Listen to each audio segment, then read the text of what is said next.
Next हम लोग देखेंगे फिजियोलॉजी में बायोकेमिस्ट्री आप बोल दें या पैथोलॉजी बोल दें, प्रैक्टिस ऑफ मेडिसिन बोल दें।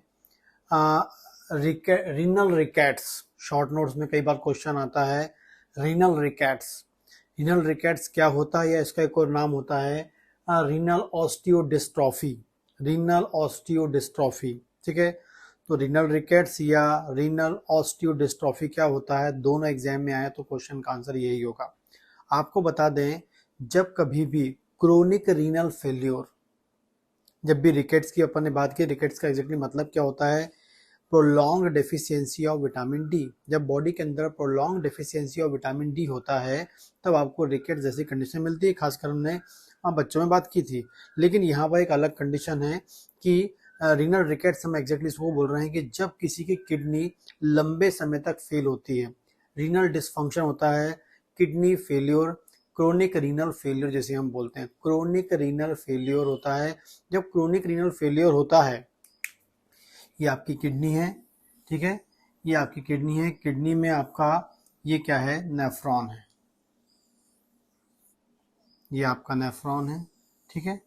जब क्रोनिक रीनल फेलियर होता है इसका मतलब है नेफ्रॉन की फंक्शनिंग कैसी है, बिगड़ गई है, नेफ्रॉन प्रॉपरली काम नहीं कर रहे हैं, नेफ्रॉन में प्रॉपर फिल्ट्रेशन नहीं हो रहा है, ठीक है।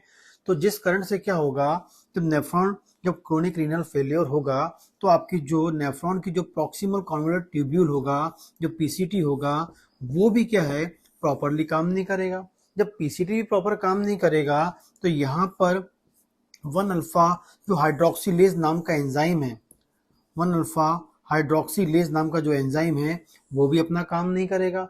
जब 1 अल्फा हाइड्रोक्सीलेज एंजाइम काम नहीं करेगा तो इससे 125 डाईहाइड्रोक्सी कॉलीकैल्सीफेरॉल नहीं बनेगा, 125 डाईहाइड्रोक्सी कॉलीकैल्सीफेरॉल नहीं बनेगा। और जब 125 डाईहाइड्रोक्सीकॉलीकैल्सीफेरॉल नहीं बनेगा तो आपकी बॉडी में विटामिन डी की क्या हो जाएगी, कमी होने लगेगी। विटामिन डी की क्या होने लगेगी, कमी होने लगेगी। और जब लंबे समय से किडनी काम नहीं करेगी तो लंबे समय से नेफ्रॉन काम नहीं करेगा, लंबे समय से पीसीटी काम नहीं करेगी, लंबे समय से एंजाइम वर्क नहीं करेगा, लंबे समय से विटामिन डी का एक्टिव मॉलिक्यूल नहीं होगा, और फिर फाइनली क्या होगा, आपकी क्रोनिक डेफिशिएंसी मिलेगी कि आपको विटामिन डी की। और जब भी chronic deficiency of vitamin D मिलती है तो वो रिस्पॉन्सिबल होती है किस चीज के लिए, आपकी बोन में कैल्शियम और फॉस्फेट की कमी होने लगती है। मतलब आपकी जो बोन्स होती हैं उसमें जो है कैल्शियम और फॉस्फेट क्या है उसका, जनरली आपको पता है नॉर्मली हर बोन में 2 प्रोसेस होती है, कैल्शियम बाहर निकलता है, कैल्शियम फॉस्फेट बाहर निकलता है जिसे हम बोलते हैं डीमिनरलाइजेशन, और ब्लड से कैल्शियम फॉस्फेट आता है उसे हम उससे बोलते हैं रीमिनरलाइजेशन, ठीक है। तो जिसमें severe deficiency of vitamin D होगा, ठीक, उसमें क्या होगा, नॉर्मल जब कैल्शियम फॉस्फेट बाहर जा रहा है और कैल्शियम फॉस्फेट अंदर भी आ रहा है, लगातार दोनों प्रोसेस चल रही है डी और री की, और ये कब होती है, जब बैलेंस लेवल में कैल्शियम हो और फॉस्फेट हो ब्लड में, तब होता है। लेकिन जैसे ही दोनों में से कोई एक कम हो जाए या दोनों कम हो जाए तो जो रीमिनरलाइजेशन की प्रोसेस वो बंद हो जाती है। अब जब रीमिनरलाइजेशन की प्रोसेस बंद हो जाएगी तो ऑटोमेटिकली क्या होगा, जो कैल्शियम और जो फॉस्फेट है वो लगातार जैसा निकलता रहेगा लेकिन अंदर नहीं आएगा।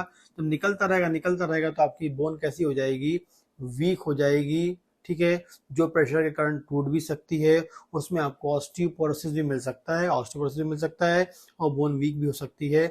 इस प्रकार से due to chronic renal failure patient में क्या हो सकता है, रीनल रिकेट्स हो सकता है या रीनल ऑस्टियोडिस्ट्रॉफी हो सकता है।